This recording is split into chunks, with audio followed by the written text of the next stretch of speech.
Illugi Jökulsson.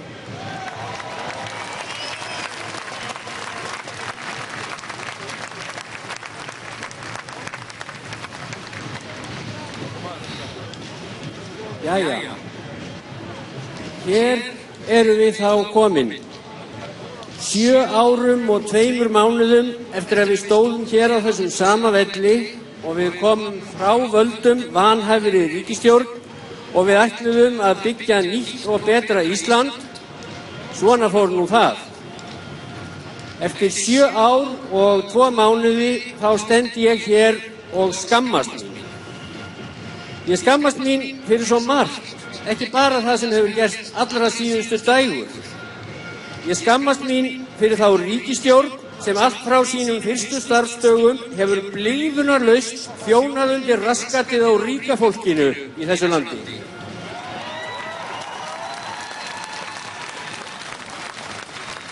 Ég skammast mín fyrir þá ríkisstjórn sem vogaði sér að hirða ekkert niðurstöður í heilli þjóðaratkvæðagreiðslu sem snerist þó ekki neitt smámál, heldur sjálfa stjórnarskrá landsins, undirstöðuna sem við viljum hafa undir samfélag okkar.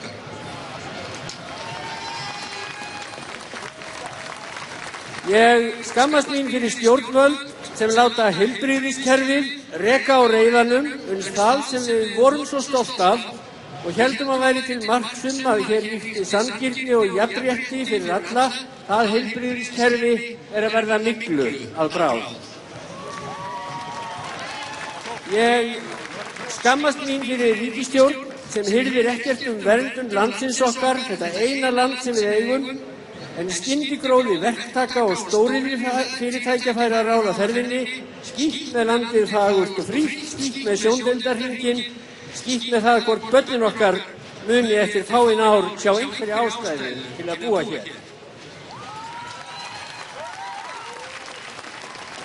Og ég skammast mín fyrir að búa í landi þar sem þessum 7-8 árum eftir mesta efnahagshrun seinni tíma, og ekki bara efnahagshrun heldur siðferðishrun líka, innan við áratug eftir að við vorum öll skilin eftir í sárum af spilltum og gráðugum og vanhæfum kolkröppum sem teygðu sig allt samfélagið, innan við áratug seinna þá allt byrjað upp á nýtt og náfrændi fjármálaráðherrans græðir milljónir og aftur milljónir á því að kaupa með einhverjum brellum fjármálafyrirtæki af ríkisbankanum.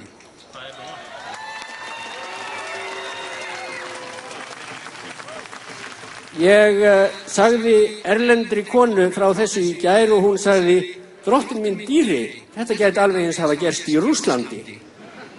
Og hún meinti það ekki sem hrós. Og þá skammaðist ég mín fyrir það. Og þó vitum við að ef við sjálf stoppum það ekki, þá þessi þróun rétt að byrja. Því nú á að fara að selja eignir sem ríkið fékk upp í hendurnar eftir að misheppnaðir kaupahjæðinar og spilltir stjórnmálamenn eyðilögðu samfélagið okkar, og partur af því hvernig þeir bisa nú við að halda í valdastólana að nú á að tryggja að vinir þeirra og frændur og kaupfélagsstjórarnir þeirra hrettu feitustu bitana ódýrt.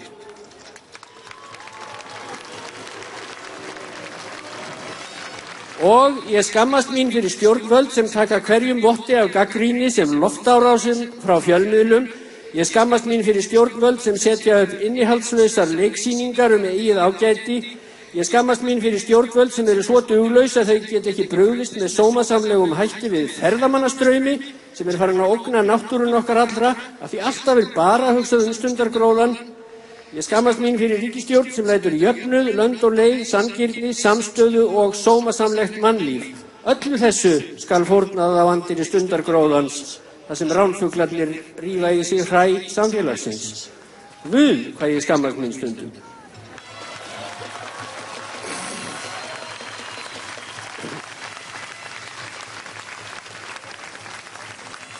Og núna, ég skammast mín núna fyrir að 7 árum og 2 mánuðum eftir að við ætluðum að snúa við blaðinu, þá sitjum við uppi með silkihúfur sem ljúga, sem þegja mikilsverða prívathagsmuni, sem ákveða markvisst og samviskulaust að leyna þeim hagsmunum til að tryggja sér aðgang að valdastólunum og sem svara gagnrýni með útúrsnúningum, hótfyndni, ennþá frekari lygum eða þá bara þögn. Ég skammast mín fyrir forsætisráðherra sem virðist haldinn alvarlegum jesúkomplex og býr til þjóðsögu sjálfan sig sem bjargvætt þjóðarinnar.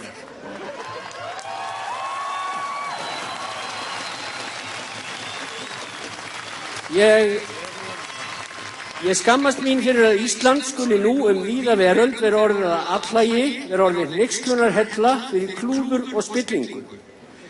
En atriðið eitt, það sem alheimur hlær nú að og dæsir yfir því hvernig þetta gat gerst í norrænu velferðarlandi, í vestrænu lýðræðisríki, á fögru eyjunni okkar með hreina vatnið og jöklana og norðurljósin tæru, allt það sem fólk út í heimi býsnast nú yfir, það gerðist ekki í gærkvöldi klukkan 6 þegar Kastljós byrjaði. Það hefur verið að gerast lengi, það hefur verið að gerast árum saman. Við, fólkið í landinu, við höfum látið líðast að samfélag okkar, samfélag sem ætlað okkur og saman, það hefur orðið ránfuglunum að bráð. Við höfum látið líðast spillingu, vaxandi ójöfnuð, skeytingarleysi hag okkar minnstu systra og bræðra. Þetta höfum við allt látið líðast allt of lengi og ég skammast mín fyrir minn þátt í því.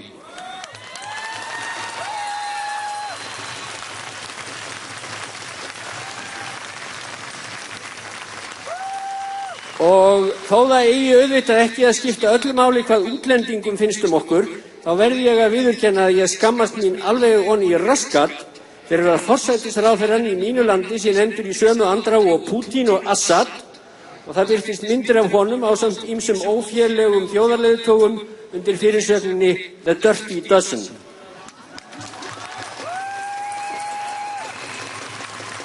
Og ég skammast mín fyrir að ráðherrann sé svo óforskammaður að hann sjá ekki villisins vegar og hann heyri ekki hverjum klukkan glymur. En í dag þorir hann ekki að horfast í augu við sjálfan sig, ekki einu sinni með öðru auganu.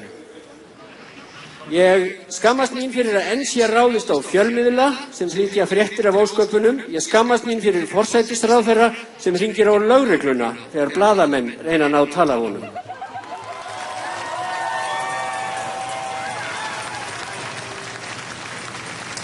Og ég skammast mín fyrir að valdaklíkunum og auðmönnunum og spiltu pólitíkusunum og lágkúrulegu framapóturunum skuli hafa tekist að skapa hér svo pólariserað andrúmsloft að fjöldi fólks telur sér skylt að verja þessi ósköp. Jafnvel almennilegt fólk, skikkanlegt íslenskt fólk, það enn að reyna að verja spillinguna, valdníðsluna, fáránleikann og fíflaskapinn og þá algjöru veruleika firringu sem einkennir þessa ríkisstjórn. Og ég skammast mín fyrir að formaður flokks sem í tæp 100 ár hefur verið kjölfestan í íslenskri pólitík, flokksformaður og fjármálaráðherra sem veit fullvel fyrirfram á hverju von og veit að hann verður þar sjálfur í aðalhlutverki. Ég skammast mín fyrir að samt hann ekki hér heima til að reyna að bæta skaðann, upplýsa sannleikann, gera hreint fyrir sínum dyrum og reyna að leggja þjóðinni lið, heldur hann á Flórída að spila golf. Og misti svo alveg óvart af flugvélinni heim, þar sem hann hefði átt að standa fyrir máli sínu í dag. Eða heim, það kannski ekki rétt að orði komist. Öruggt að Bjarni Benediktsson eigi heima hér? Ég veit það ekki. En við eigum heima hér. Við eigum heima hér, þetta landið okkar, þetta samfélagið okkar og við skiljum hvað hefur gerst. Það þarf ekki að útskýra það fyrir okkur á lagamáli og það mun ekki duga að drekkja því í loðmullu, rugli og þvælu. Við skiljum orðið samfélag þótt við höfum mistað í hendurnar á hræfuglunum stund og þótt við höfum ekki gætt fjöreggsins okkar nógsamlega.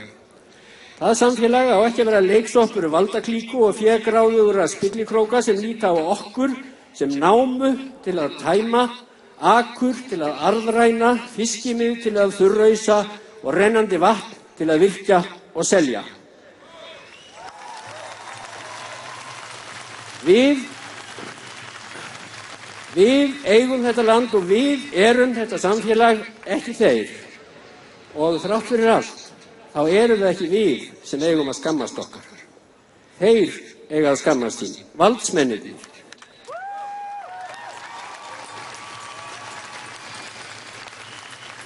Sigmundur Davíð, þú átt að skammast þín.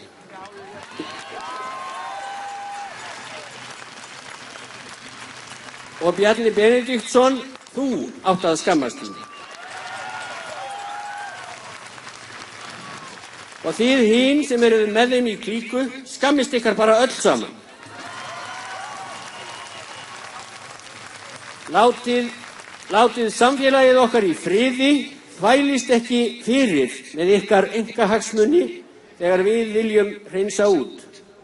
Hér þarf að gefa upp á nýtt, hér þarf að kjósa, hér þarf að leggja niður hið hrokafulla starfsheiti ráðherra, hér þarf að hugsa svo margt, svo ótal margt upp á nýtt. Og hunskist þið frá, vogið ykkur ekki að vera fyrir, hunskist þið bara frá því við þurfum að bjarga okkur sjálf. Og til að það megi verða þá þarf ríkisstjórn valdsherranna að fara frá og hún verður að fara frá.